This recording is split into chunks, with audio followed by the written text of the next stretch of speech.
Hi friends, welcome to my YouTube channel. ನಾನಿವತ್ತು ನಿಮಗೆ ರುಚಿಯಾದ ಮೋದಕ ಹೇಗೆ ಮಾಡೋದು ಅಂತ ಹೇಳ್ಕೊಡ್ತಾ ಇದ್ದೀನಿ. ಬನ್ನಿ ಹೇಗೆ ಮಾಡೋದಂತ ನೋಡೋಣ.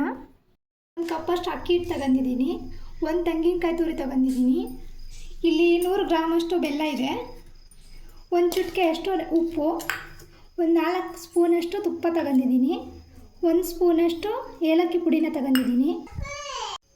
ಮೊದಲು ಒಂದು ಬಾಣಲಿಗೆ ಬೆಲ್ಲನ ಇಲ್ಲಿ ಅರ್ಧ ನೀರು ಸೇರಿಸ್ತಾ ಇದ್ದೀನಿ. ಜಾಸ್ತಿ ನೀರು ಹಾಕೋಬಾರ್ದು, ಬೆಲ್ಲನ ಚೆನ್ನಾಗಿ ಕರ್ಸ್ಕೋಬೇಕು. ಈ ರೀತಿ ಚೆನ್ನಾಗಿ ಕರ್ಸ್ಕೋಬೇಕು. ಬೆಲ್ಲ ನೋಡಿ ಚೆನ್ನಾಗಿ ಕರ್ಗೋಗಿದೆ, ಈ ಥರ ನೊರೆ ಬರಬೇಕು. ಈಗ ತುರಿದಿಟ್ಕೊಂಡಿರೋ ಕಾಯಿನ ಹಾಕ್ತಾಯಿದ್ದೀನಿ. ಚೆನ್ನಾಗಿ ಮಿಕ್ಸ್ ಮಾಡ್ಕೋಬೇಕು. ಇದಕ್ಕೆ ತುಪ್ಪ ಸೇರಿಸ್ತಾ ಇದ್ದೀನಿ. ಇಲ್ಲಿ ಈಗ ಸ್ವಲ್ಪ ಏಲಕ್ಕಿ ಪುಡಿನ ಸೇರಿಸ್ತಾ ಇದ್ದೀನಿ. ಸ್ಪೂನಷ್ಟು ಅಕ್ಕಿ ಹಿಟ್ಟು ಹಾಕ್ತಾ ಇದ್ದೀನಿ. ಚೆನ್ನಾಗಿ ಮಿಕ್ಸ್ ಮಾಡಿ. ಇದಕ್ಕೆ ಹೂರ್ಣ ರೆಡಿಯಾಗಿದೆ ನೋಡಿ. ಈಗ ಈ ಥರ ಆಗಿದೆ, ಹೂರ್ಣ ರೆಡಿಯಾಗಿದೆ. ಈಗ ಹಿಟ್ಟು ರೆಡಿ ಮಾಡ್ಕೊಳ್ಳೋಣ. ಇಲ್ಲಿ ನೋಡಿ, ಒಂದು ಪಾತ್ರೆ ಇಟ್ಟಿದ್ದೀನಿ. ಇದರಲ್ಲಿ 2 ಬೌಲ್ ನೀರು ಹಾಕೋತಾ ಇದ್ದೀನಿ.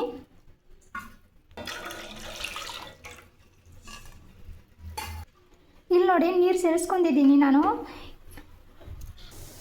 ನೋಡಿ, ಈ ಥರ ಕುದಿ ಬರಬೇಕು. ಅರ್ಧ ಸ್ಪೂನಷ್ಟು ಉಪ್ಪು ಸೇರಿಸ್ತಾ ಇದ್ದೀನಿ, ಅರ್ಧ ಸ್ಪೂನಷ್ಟು ತುಪ್ಪ ಸೇರಿಸ್ತಾ ಇದ್ದೀನಿ. ನೀವು ಬೌಲ್ ಅಕ್ಕಿ ಹಿಟ್ಟು ತಗೊಂಡಿದ್ರೆ 2 ಬೌಲ್ ನೀರು ಹಾಕಬೇಕು. ನಾನಿಲ್ಲಿ ಅಕ್ಕಿ ಹಿಟ್ಟು ಸೇರಿಸ್ತಾ ಇದ್ದೀನಿ. ಚೆನ್ನಾಗಿ ಮಿಕ್ಸ್ ಮಾಡ್ಕೋಬೇಕು, ಗಂಟಾಗದೆ ಥರ. ಇಲ್ಲಿ ನೋಡಿ, ಈ ಥರ ನೀಟಾಗಿ ಕಲಿಸ್ಕೋಬೇಕು. ಒಂದು ಪಾತ್ರೆ ಮುಚ್ತಾ ಇದ್ದೀನಿ, ಅದು 2 ನಿಮಿಷ ಹಬೆಗೆ ಬೇಯಬೇಕು. ಇಲ್ಲಿ ನೋಡಿ, ಇದು ರೆಡಿಯಾಗಿದೆ. ಈಗ ಗ್ಯಾಸ್ ಆಫ್ ಮಾಡೋಣ. ಇಲ್ಲಿ ನೋಡಿ, ನಾನು ತಟ್ಟೆಗೆ ಹಾಕ್ಕೊಂಡಿದ್ದೀನಿ. ಇದನ್ನು ಚೆನ್ನಾಗಿ ನಾದ್ಕೋಬೇಕು ಸಾಫ್ಟಾಗಿ. ನೋಡಿ, ಇಲ್ಲಿ ನಾದಾಗಿದೆ ನೋಡಿ, ಎಷ್ಟು ಸಾಫ್ಟಾಗಿದೆ. ಬಿಸಿ ಇದ್ದಾಗೆ ನಾದ್ಕೋಬೇಕು. ಕೈಗೆ ನೀರು ಹಚ್ಕೊಬಿಟ್ಟು ಈ ಥರ ಚಿಕ್ಕ ಉಂಡೆ ತಗೊಳ್ಳಿ. ನೋಡಿ, ಈ ಥರ ಕೈಯಲ್ಲಿ ಇದು ಮಾಡಿಬಿಟ್ಟು ಪೂರಿ ಥರ ಮಾಡಬೇಕು. ನೋಡಿ, ಇದಕ್ಕೆ ಹೂರ್ಣ ಇಟ್ಟಿದ್ದೀನಿ ನಾನು. ಇವಾಗ ಕ್ಲೋಸ್ ಮಾಡೋಣ. ನೋಡಿ, ಈ ಥರ ಕ್ಲೋಸ್ ಮಾಡಬೇಕು. ಇಡ್ಲಿ ಪಾತ್ರೆಗೆ ನೀರು ಹಾಕಿಟ್ಟಿದ್ದೀನಿ. ನೋಡಿ, ಮೋದಕ ಇಲ್ಲಿ ರೆಡಿಯಾಗಿದೆ ನೋಡಿ. ಇದಕ್ಕೆ ಹಬೆನಲ್ಲಿ ಬೇಯಿಸೋಕೆ ಇಡಬೇಕು. ನಾನಿಲ್ಲಿ ಇಡ್ಲಿ ಪಾತ್ರೆದಲ್ಲಿ ಇಟ್ಟಿದ್ದೀನಿ.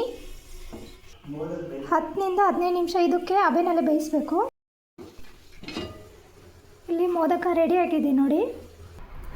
ಇದು ತಣ್ಣಗಾದ್ಮೇಲೆ ಎತ್ತಿಡಬೇಕು, ಇಲ್ಲಾಂದರೆ ಅರ್ಧೋಗ್ತವೆ. ರುಚಿದ ಮೋದಕ ರೆಡಿಯಾಗಿದೆ.